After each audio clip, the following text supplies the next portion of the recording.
following podcast contains references to the consumption of alcohol. If you are not of legal drinking age, please do not consume alcohol. Also, if you are of legal drinking age, please drink responsibly.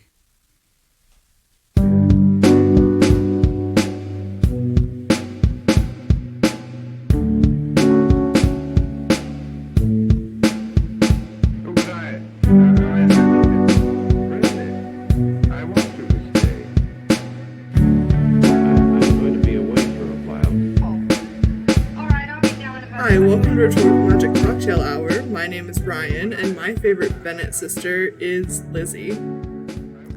And I'm Matthew, and my favorite Bennett sister is Mary, I think. If I remember the names correctly. There is a Mary, right? Yes. I'm not thinking of Little Women. I think there is one in both. Okay. I was about to say, that was a big revelation, but then it's like, no, it's a real common name. Wow. Keep hoping for that third revelation, but... Yeah, it'll come eventually. So, this is a podcast where we drink and try to be succinct about various topics. What are we talking about this week, Matthew? The film from a year that I don't remember, starring 205, starring Keira Knightley and some other people that I don't remember. Rosamund Pike, the former Mrs. Elon Musk. Not Rosamund Pike. I don't know her name. Mary. Anyway, we're getting off topic. Pride and Prejudice. Based on the novel by Jane Austen. Yes. Episode is what we like to call Ryan made Matthew watch another movie. I would like to call it Matthew made Ryan. Matthew made Ryan. Oops. I know who we are. We're not the same person. Every quiz we've taken ever proves otherwise, but okay. Well, I like to call this episode Ryan made Matthew watch Twilight again.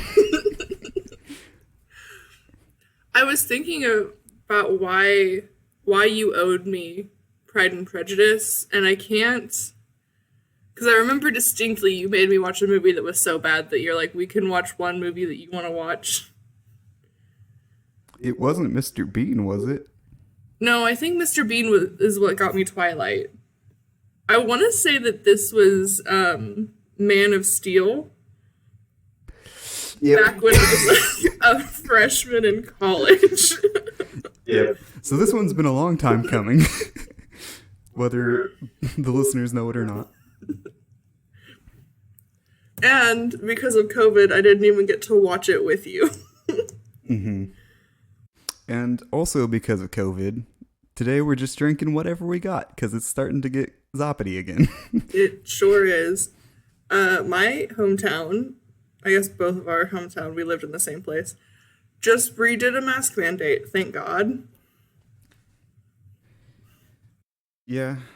The redid part is not great, but at least... At least it's something. Yeah. But yeah, tonight. We're all over the place tonight. What are you drinking tonight, Matthew? Tonight. Smashing Pumpkins. I am drinking a Copperhead Ale from Free State Brewing Company. And eagle-eared listeners will also know next episode that I'm going to be drinking the same thing. Ryan, what are you partaking in? It's raining out and dark, and I have to drive home in a little bit. So this evening, I am drinking a pineapple Perrier. Ooh, I didn't know they had flavors of Perrier. I've only found pineapple, and it's pretty okay. Yeah. I have no way to... I had a pineapple Fanta once, and it was way too sweet.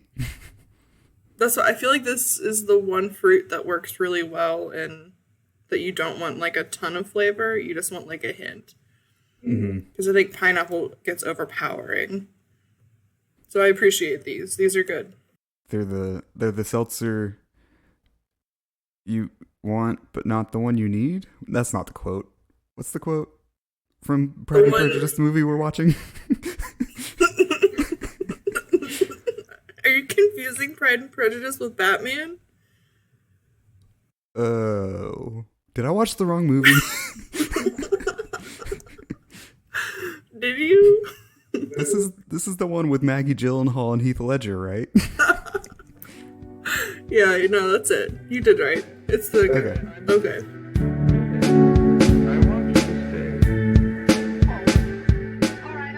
Okay, so let's do a little Ryan's experience with Pride and Prejudice, maybe. Would that work? I read Pride and Prejudice in high school. I think it was on like a book list for a report that our teacher had us do. Like an AR thing? No, I think it was just book report. I think they stopped doing AR when I went to high school. I thought you could. For like extra. You had to like do something. I thought you had to like do a book project. It could be like a book report, an AR test, or something else every quarter.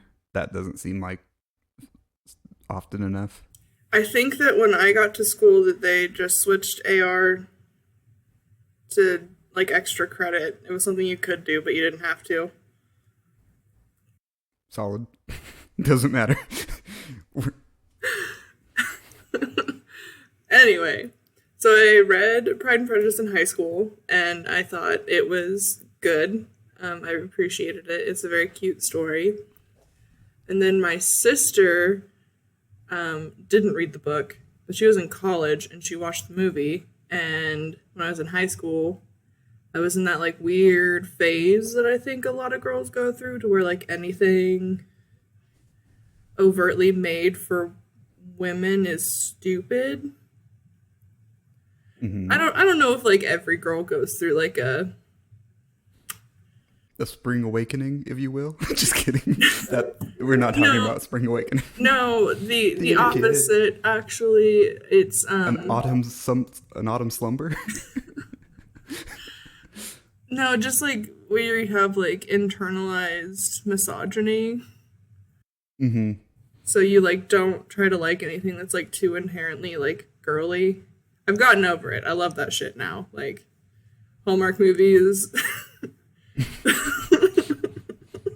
That one movie where Vanessa Hudgens is a princess and also a pauper. That we watched that one time. Guess what, Matthew? There's a sequel. There's just playing 3. There's a triplet. No, but there is a sequel. I'm pretty sure she is playing 3. I think I saw that on IMDb. Oh no. Every sequel, they're just gonna add another Vanessa Hudgens, and by like the 20th one, it's just gonna be all Vanessa Hudgens. She even plays the love interests. That would be a pretty progressive Hallmark movie, honestly. Well, I think it was a Netflix movie. Yeah, but Hallmark style. There's a very specific genre that I think that it's kind of like how people call facial tissues Kleenex. Like it just like becomes the brand. Mm-hmm. Even if it's not Kleenex brand tissue, they still say Kleenex. So like that whole genre of movies of like the feel-good holiday, you can tell what's going to happen in the first 5 minutes, is just a Hallmark movie. But what if Netflix wanted to play on that expectation and deliver a real coup de grace? That's not the right word. We're not talking about Hallmark movies. We're talking about Pride and Prejudice. But really? Are they that different? I would say yes. I don't think Hallmark does many period pieces. So yeah, I read it in high school, and then my sister watched the movie, and when I first watched it, I was like, this is stupid. Made for women. Never wanted to watch it again. And then I like watched it by myself without her presence. Like 2 months later, I think it was on TV or something. And I loved it. I thought it was like the best movie ever. Super great. Started like watching it pretty consistently. And then I went to college and I kept watching it. And now it's just kind of become like that movie that you just put on when you like. I put it on when I want a good cry. Yeah. When you were younger, did you do the thing that I used to do where it just be like you picked one movie and that's all you watched all the time, always? Yes, but that wasn't that movie in high school. That I didn't progress until college. The movie that I watched all the time, I think I would have to say Mystery Men. Ooh, a classic. I That's the feel reason why I went through a disco phase. that's another episode, and I'm so excited for it. Put it on the calendar. But no, and now it's just kind of like become like this really good comfort movie for me, and I watched it. I mean, I watched it last week, but before that, I watched it like probably a month or two ago with my mom and my sister, just because we all wanted something kind of light, and it's not super in your face, so you can kind of come in and out of it like you did, and you basically know what's going on. Mm-hmm. But yeah, so that's my experience with Pride and Prejudice. It's one of my favorites. It's one of my favorite stories. And yeah, it's really basic. I've also seen some really cool, like, queer feminist critiques of it that are, like, positive about the story as a whole.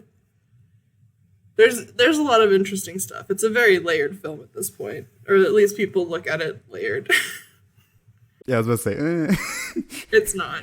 And I do recognize it's layered. It's layered in terms of the costuming because they wear a lot of layers. That's the dad joke of the episode. Oh, dang, we only get one. Yep, everybody mark it off your bingo card. Yeah, it's not super, like, I was gonna say it's not super diverse. It's not diverse at all. It's all white people. And I recognize that there comes a long way for like how we need to be doing films and representing people, and I do recognize that. I'm gonna make a joke, but tell me if you think I should cut it or not. So, but in terms of white people, it's pretty diverse. There are two gingers. Leave it.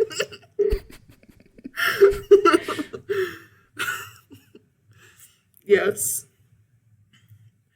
Yes, you're not wrong. But yeah, and like Twilight, this is the first time that Mr. Matthew has seen it. So I'm really interested, one, to see what you remember from watching it the other night, and two, I would like to know your review of the whole situation. Okay, so a little context. I moved all day the day that I watched it, so I was very tired.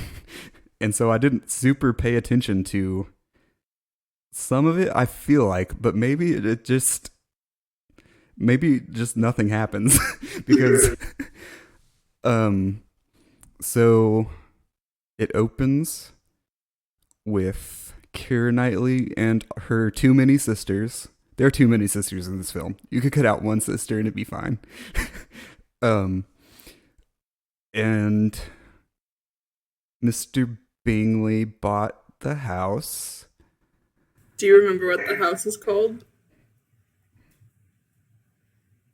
Netherfield Netherfield. But yes. Something? Yeah, it's something British. But for some reason, he's just rich and they're poor, so they want Rosamund Pike to marry him for the money, but then they fall in love somehow. And then Mr. Darcy is his friend, and Keira Knightley falls in love with him for some reason. But at first she's like, "Nah, I don't want Mr. Darcy. I want this like clip art of a handsome man, colonel guy, lieutenant. He's a lieutenant."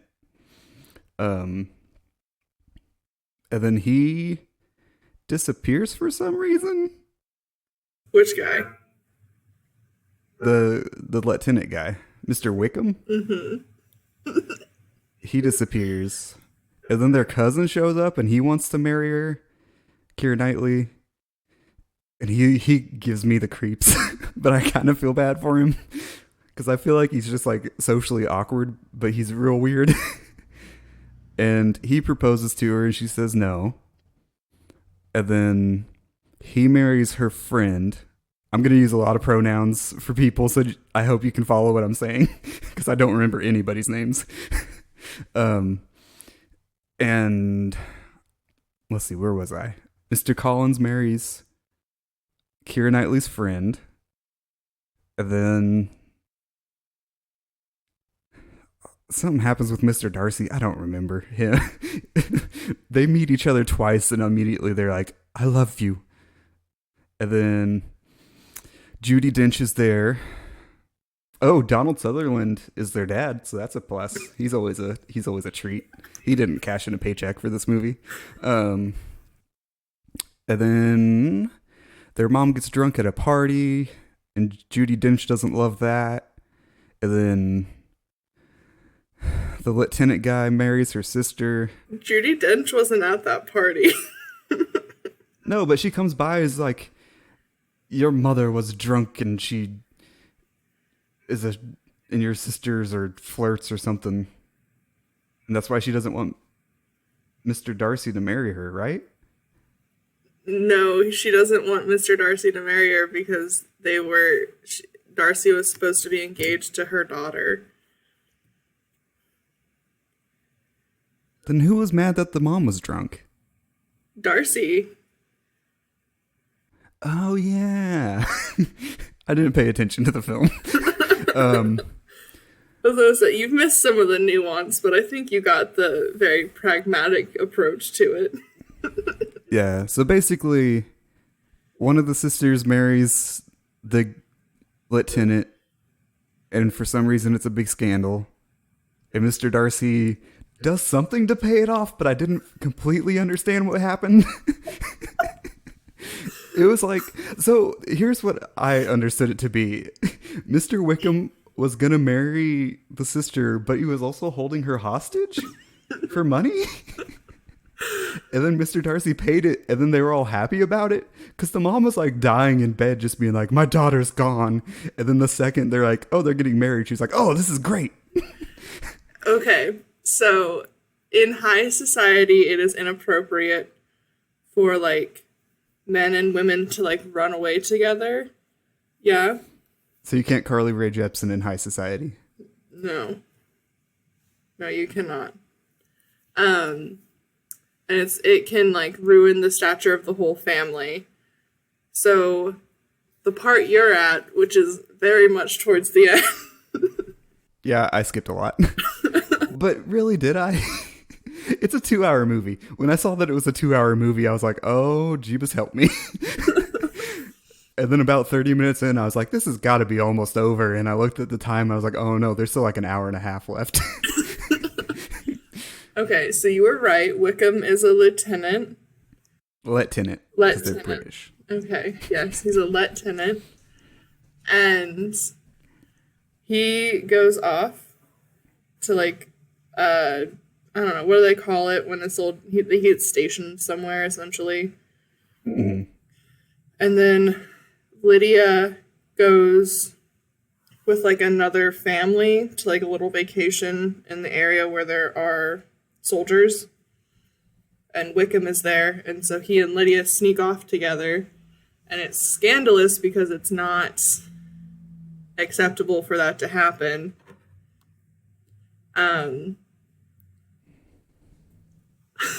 There's so much there. I feel like you almost need to understand the nuance of Victorian society to like completely get the film. and I don't. You don't need to, though. You just have to, like, have paid attention to the other half. So Wickham and Darcy hate each other. I got that because of something about the dad. Yes, the father died and treated Wickham like a son, and Wickham blew through his inheritance. Because Wickham also got inheritance along with Darcy. Wickham blew through it, begged for more. Darcy said, no, like, you can't just have more money. That's not how money works. And so he became a soldier. And then he did this thing where he, like, ran off with Lydia. Darcy goes to find them and is successful. He goes and finds Lydia and Wickham and pays her dowry, which is like a big... Okay, that makes more sense. The film, in my watch, made it seem like he had kidnapped her. No, they had run away together. But I forgot that dowries were a thing. Yes. And it's built up that, because, like, throughout the whole film, like, Lydia is very giggly and she is very flirtatious and very, for the society, she was probably considered very immature. And so this was just 15. Yeah, you're not wrong. She was very young. She was a child. But Darcy does that in secret, pays off the dowry. And, like, dowries back then, I mean, like, the parents pay every year. Like, it's not like a lump sum up front kind of thing. I think that they said that Darcy's, or, Wickham requesting only, like, 500 a year, I think, but... I thought it was 10,000 a year. That's what Lizzie is. Or is that what Darcy gives him? Oh, okay. It would be. I also kind of wish, like, anytime they said an amount, like an amount adjusted for inflation would pop up in the corner to give me some reference, because it's like, he makes £5,000 a year. It's like, okay, that means nothing to me. Is that a lot? Did you see that house? That's a lot. Well, I mean, I don't know. Stuff was cheaper back then. All you had to... Never mind. But yeah, so Darcy pays for Wickham and Lydia to get married to save the families. Oh my word. What? Reputation? Thank you. To save the family's reputation. And that was a big, beautiful act. You got so much... You left out so many bits. I feel like I didn't, though. I feel like not a lot happens in this movie. I feel like people... Well, one, I didn't understand anything anybody was saying because they were speaking in, like, Victorian English. So it's like they would all say something and then laugh, and I was like, was that supposed to be funny? Like... I'm not going to lie to you, like, the first 15 minutes of the movie, it almost seems like a parody because it feels like everything is just so big in terms of, like, acting. Also, there are so many times in this movie where there's, like, a quick zoom in, and it's like, I don't ever see that in a film unless it's, like, a comedy, like, emphasizing something. So it read as, like, a comedic moment, but it's just like, no, Mr. Darcy's just at the party. Quick zoom at the party. I remember the... I don't think it was at the party. Yeah, there's one where they meet at the gazebo, I think. A quick zoom in at the gazebo? I don't remember that either. I remember the quick zoom in at Pemberley. That might be where... That is where it is, because she's spying on him and his sister. She's not spying. She's, like, trying not to interrupt the moment. Yeah, and then there's a quick zoom in on her. Yeah, it like zooms in on her and then zooms in on. Yeah, I could see how that reads as comedic. I really thought you would have liked the cinematography at least. Okay, I will say I liked the cinematography in terms of, like, the framing of things and, like, the the uh like color and stuff, but some of like the camera movement choices did not seem like it fit the film to me. And that might just be like it's been 15 years since this movie came out, so things have changed sort of thing. Mm-hmm. I've also been watching like a lot of old monster movies back when motion like cameras didn't move. It was basically like you're watching a play, so that might be influencing this to where it's like I'm used to seeing things not move and all of a sudden everything's moving, so it seems weird. I also think that it stylistically, when it comes to like camera movement and stuff, I do think that that was a very common thing in 2005. Mm-hmm. It does look a lot like Twilight, just desaturated color a little bit. You know what I mean? It kind of reads a little green like Twilight did, except not as bold, if that makes sense. Like the palette is very similar to Twilight. It's just Twilight does the thing where everything is green. I would say it was almost more yellow. I feel like that was more of a common color throughout, but I don't know much about cinematography. I don't either. And I pay attention to the story, so I don't like I'm not sitting there like looking at Okay. No, paid it's attention not. to the story too. Nothing just happened. But realistically, I didn't like the movie when I first watched it either. Mm-hmm. Maybe I just need another watch. Yeah, maybe you just need to watch it also a lot of the time it seemed like they were trying to make things very like tensiony, but they would resolve in the next scene. Can you give me an example? Because I'm not sure what you mean. Because with like Mr. Collins, like there's the whole like he wants to marry Lizzie thing, Mm-hmm. and it seemed like, and also it might have just been because I was like spacing in and out, but it seemed like one, he kind of did his weird thing at the party. Mm-hmm. And then immediately he proposed to her and she rejected him. And then immediately he was married to the friend. And it was just like, boom, boom, boom. Yes. Okay. Let me explain that breakdown. He had come, and in the letter he had written that he had come with intention of finding a wife. Mm-hmm. And in that time, it was really common for you to not really know your spouse. I think at one point even Charlotte says like there will be plenty of time for them to fall in love once they're married, talking about Bingley and Jane. Mm-hmm. So like that's kind of where you have to come from in that aspect. Is you don't necessarily fall deeply in love and then marry somebody. It's a very pragmatic approach to marriage. So marrying was more like a social status and like setting you up to like be a good family man or a good, it wasn't, they didn't marry for love, they married for connection. Mm-hmm. And I understand that, but that's more of like a character thing. And I think what's bothering me is more of a story pacing thing. Yes, okay. It seems like things are really rushed, and that might just be because they're trying to get everything from the book into the movie. Yes, and I also think that you might have spaced out during a time when they were trying to signify that, like, time had passed. The part where she's spinning on the chair? Yes. Or on the not the chair, but the swing? I think, like, a few weeks to a few months had passed at that point. Because after the party, Charlotte and Darcy took Bingley away to London and left Netherfield, and that broke Jane's heart.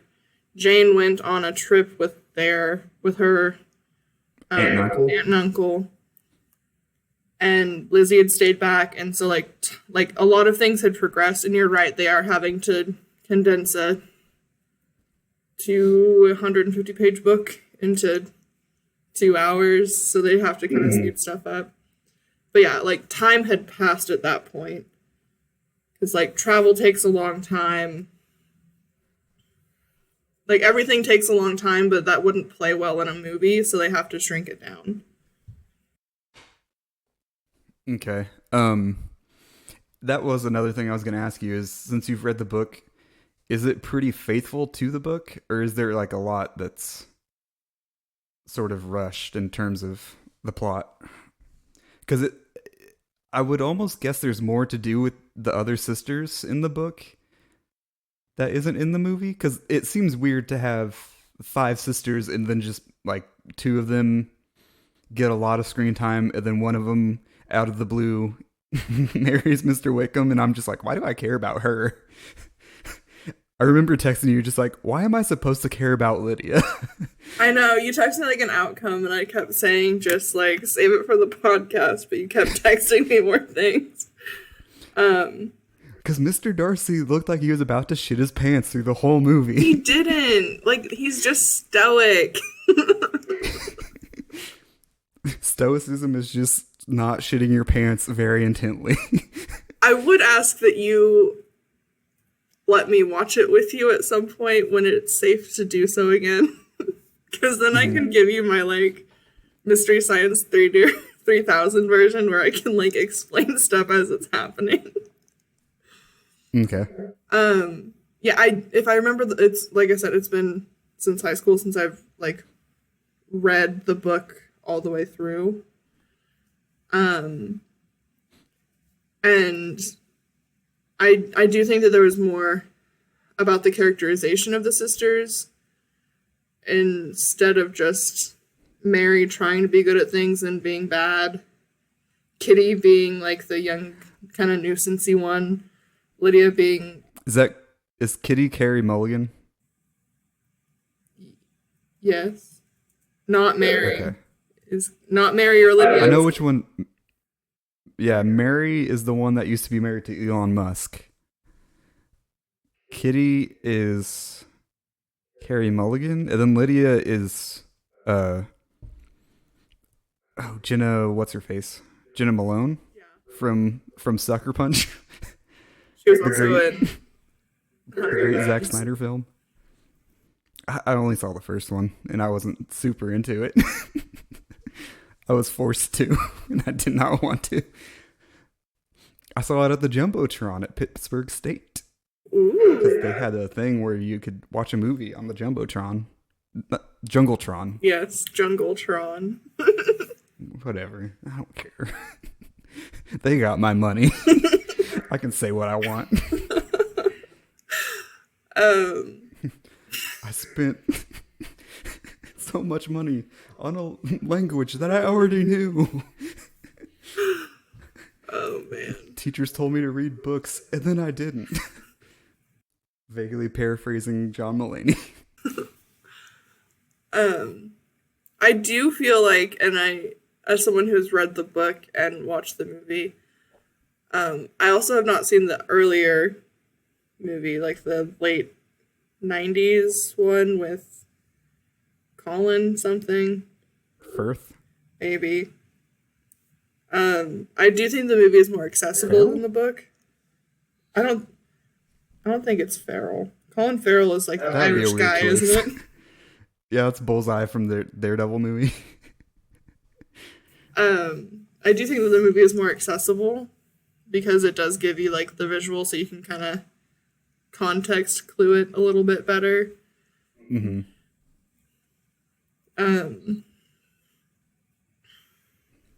What was I gonna say? Something about the pacing or the characters or the sisters? The sisters, I do think that they were kind of, they played it off more as like total background characters. Yes and no. I feel like it gave a sense of like, I feel like Mary, Kitty, and to some extent Lydia were all extremely one note, while you were able to see Lizzie and Jane a little bit. I feel like Mary, for as little screen time as she has more personality than Kitty and Lydia. Just because that she's like, Everybody else's dresses are very like colorful, and then hers are all like very dark, She's very like somber. somber, like Victorian emo kid almost. Victorian scene. But then she also has like the piano that she tries to play, and then Mary to something me else. tries very hard to be in like high society. Like she tries, but she's too, it's just like, it's like when you, so coming from my personal experience, because I don't want to speak for anybody else, but when I got to college and I took my first like Women's Studies 101 course and was kind of just regurgitating feminist theory without actually understanding and like knowing the ins and outs of it, if that makes sense. Mm-hmm. Well, to that point, I do feel like Mary feels more like a real teenager than the other two that are her age. I think I don't. Kitty is just there, so I don't know anything about her. But I mean, she seems like a Mary seems like a real teenager.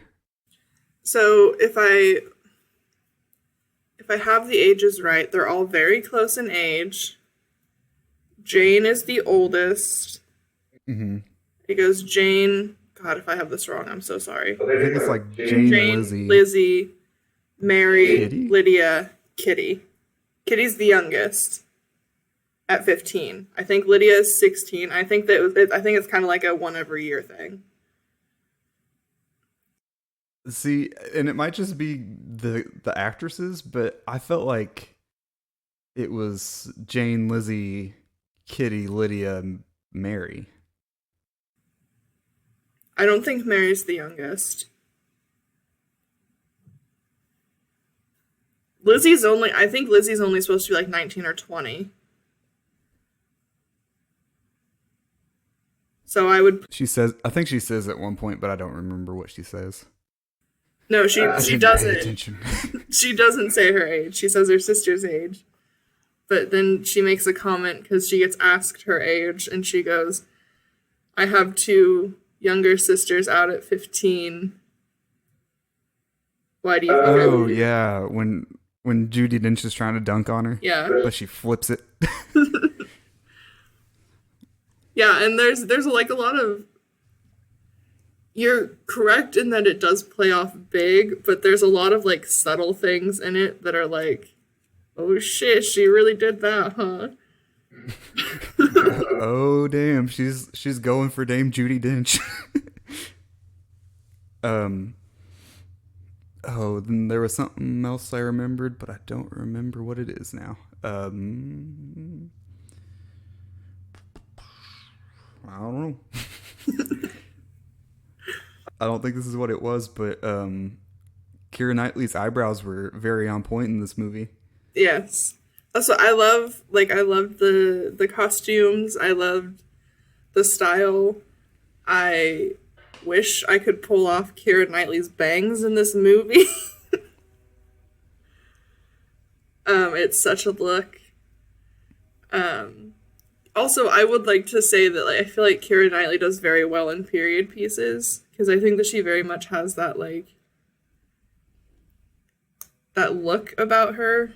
Like she looks timeless. I also have a huge crush on Keira Knightley and Matthew McFadden. And for a brief period I had a crush on Bingley and Jane. So like and and also Mr. Collins and also Mr. Wickham and also No, and I think that was one of the things is like, I mean, like, obviously, like, they're actors, they're all very attractive people, but, like, the characterization of them, I was like, I could identify and see the things that I would want in a partner that I had. Or was trying to get. I didn't have a partner like any of those people ever. No, and I mean, I think it just plays into, like, the whole queerness of it. Like, the Victorian era was very gay. and you will not convince me otherwise.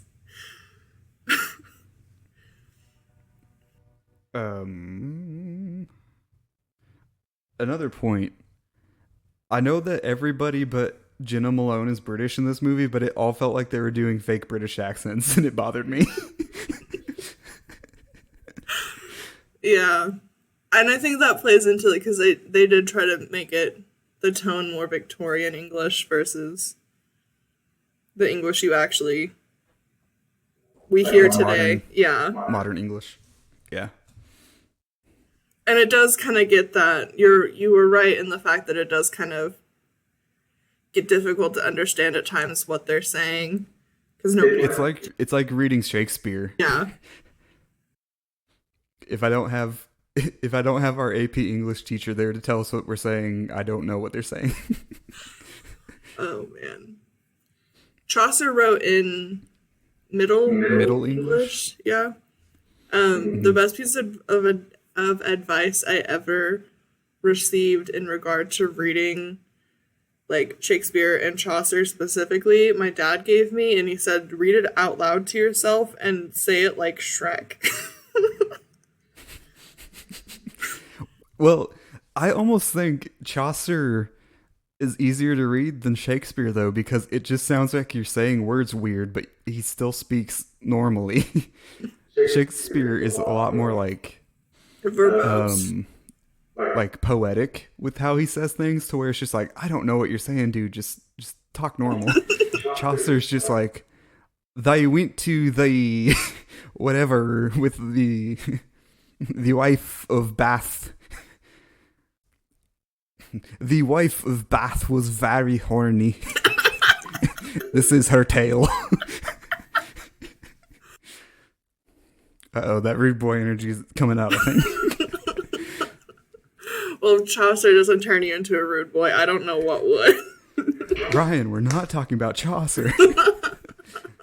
I know they cast Jamie Foxx as the wife of Bath, but we're not talking about Chaucer. Oh, man. Speaking of, do you want to give us a Spider-Man update? No. Mostly because I don't know. I haven't been keeping up on it. The only thing I know is that WandaVision got pushed back to January. Oh, did it? I thought that it was on schedule. I think they pushed it back to January. I don't know for sure, though. I know for sure never mind. We're not talking about it. Dang, I almost got you. Do we want to go to a quick hydration station? Sure. Hydration Station. Hello, and welcome to Hydration Station. And it's a very special Hydration Station this week because we have an ad. An ad? It goes a little something like this. Dear good sir, please marry my daughter. I will give you £10,000, which is an undisclosed amount in current age. She is 15 years old and quite rambunctious, but, we'll put her on some sedatives. Yours truly, Mr. Bennett. I'm sorry, what? It was an ad. I just got it. But he didn't. My phone. Bennett didn't pay him. Darcy paid him. No, that was Lydia. This one, I was talking about Kitty. It says specifically in the copy I got that it's about Kitty. So he's just auctioning off another kid. Yeah. All right. Well, I mean, he got 3 of them auctioned off for a pretty good price. Why not throw in a 4th? That's fair. And then we all know that Mary is going to become like an awesome indie piano player. She's going to start a band. Joke's on you. She's Mary Shelley. Wow. And I guess that was Hydration Station.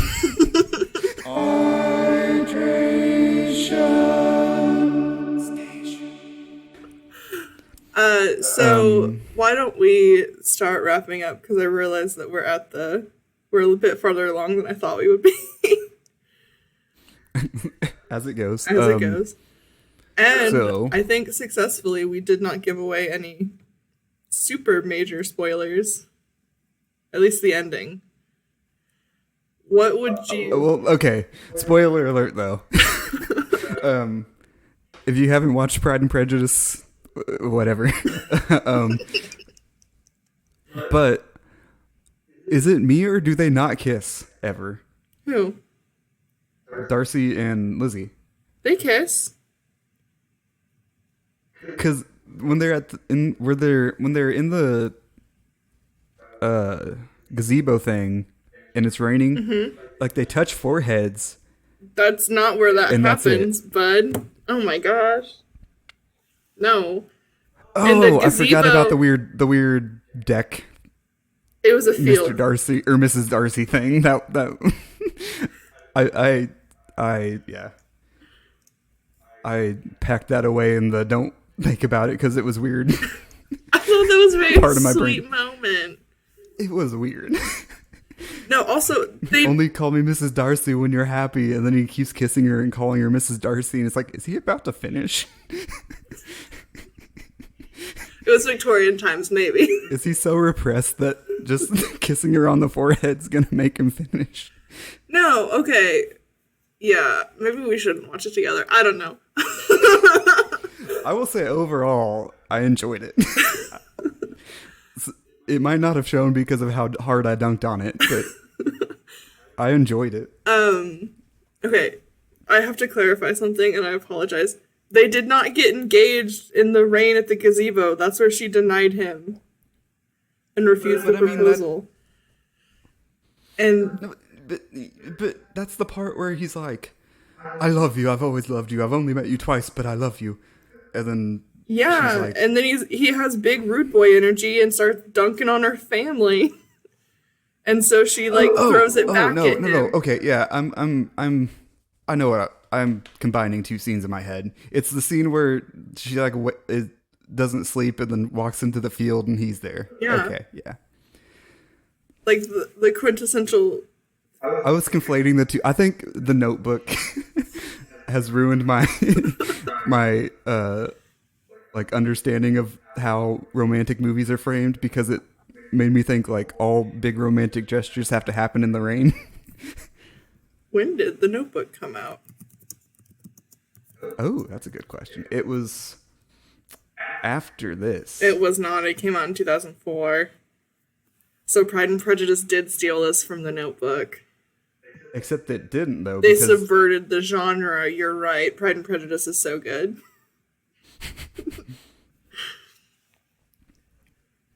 No, I will say the scene where they meet in the field was shot very nice. Mm-hmm. Like the temperature of the color was pleasing to the palate of the eye. And Ryan froze on me.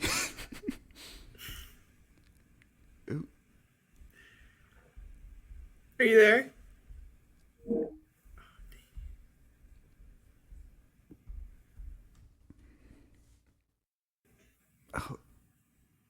Oh, dunk. Oh, dunk. The things are back. Yeah, is it just going to happen every time we do it now? I guess. We shouldn't have done background effects. Cool it down, better slow it down. Ooh, watch out. Lose control. It's also weird because it cut out your microphone too. It's like that counts as background, so there's like a weird circle in your face. What was I saying? Oh, the color was nice in that scene. I don't know. I don't know where I was going with that. Apparently Skype thought I needed to stop talking about it too. So overall, what would you rate Pride and Prejudice? I would rate it 3.5 Keira Knightley's eyebrows out of 5. Why does she have an odd number of eyebrows? Out of 6. 3.5 Bennett sisters out of 5. There we go. Okay. Yeah, I could see that. Would you watch it again? Yeah. I would just have to prepare myself for Mr. Collins because he's a lot. Oh, and we also haven't talked about the MVP of the whole movie, Mr. Bingley. Yes, okay, his proposal scene. Just like any moment he's on screen is just the best because he's so weird. But it's not like Mr. Collins weird. It's just like, oh, he's just a goofball. He does not belong in Victorian England at all. And he sets a beautiful precedent for how men should address women with his proposal when he's like, I've been a complete and ardent ass. Like, yes. Don't talk to me until you say that phrase. Well, then there's that scene, like, so after he, like, jilts Jane, he and Mr. Darcy come back because things have happened. We don't have time to get into it, but he comes back to propose to Jane, and like they walk in and they're just kind of standing there, and then the mom starts talking, and then they're like, okay, we're gonna go, and then they leave, and then there's like a montage of Mr. Darcy giving Mr. Bingley a pep talk, and it's like, I feel Mr. Bingley on a spiritual level in the scene. That's one of my favorite moments in the movie. Especially because, like, it's just, like, he's, like, pacing back and forth really quick, and he's like, that's not what was supposed to happen. She was supposed to say, come in, sit down. And we're supposed to talk. And then he's, like, keep going back and forth, and then he goes, okay, this is what I'll say, basically. And then he goes, Miss Bennet, and then Darcy's acting like her and goes, Mr. Bingley. It's just such a good moment. It's like, I feel that on a spiritual level because, like, every conversation I ever have, I play in my head before, and the second somebody says something I did not expect, it's like, oh no, I need to go. I need to leave. Oh, man. Yeah. No, but Bingley yeah, is Mr. Bingley, is MVP. a joy. For sure. Most valuable prejudice. Oh, man. So how would you rate it out of the Bennett sisters? I would rate it all the good ones out of just the good ones. What is it, like a 3? Yeah, I'll give you Mary. 3 out of 3. It's great. Well, I guess Kitty doesn't do anything, so can she is neutral? Oh, is there a wiki? Can we find out their alignments? We'll have to do that off screen. We should. Paraphernalia. Lissy's paraphernalia. A book. Another book. An unending Sadness. prejudice. Yeah. So is she Pride and Darcy Prejudice? No, is she Prejudice and Darcy Pride? Who's Pride? Who's Pride and who's Prejudice? They're both. How do they solve crime? How do they solve crime together? Where's that movie? A buddy cop film. Damn it, Pride, you're a loose cannon. You can't go around paying for daughters. All right. This has been Rhetorical Magic Cocktail Hour. We're not going anywhere from here. Follow us on social media at rhetoricalmagic.com. Follow me on Twitter at queermothra. And follow Matthew at rmchmatt. Mm-hmm. And like we say at the end of... Just sneak one in there at the end. Don't address it. And like we say at the end of every episode, poink. Clink. That's fine. It's good.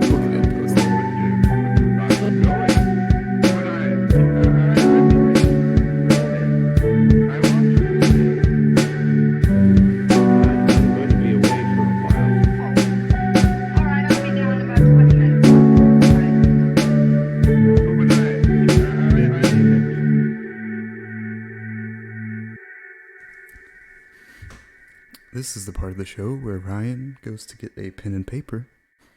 I do not have a knife with me, so I can't have a Matthew knife corner. But I do have... There's a Wii remote in my line of view. It is sitting on a bookcase. There is a... Oh, Ryan's back. Everybody shut up. Hello. Oh. I didn't have my headphones and I didn't hear you. Sorry. That's okay. I wasn't talking to you. Who are you talking to? Hi, welcome to Rhetorical Magic. That was really loud at the start, wasn't it? That was a little hot. Give me one more. Hi, welcome to Rhetorical Magic Cocktail Hour. Okay, a little too soft. Let's get another one. Hi, welcome to Rhetorical right in between. Magic. Let me do the thing. Just talk over me. I can cut out my audio. Apparently oh no, Ryan! not. It's starting again. It's starting again. The boy energy It's coming back.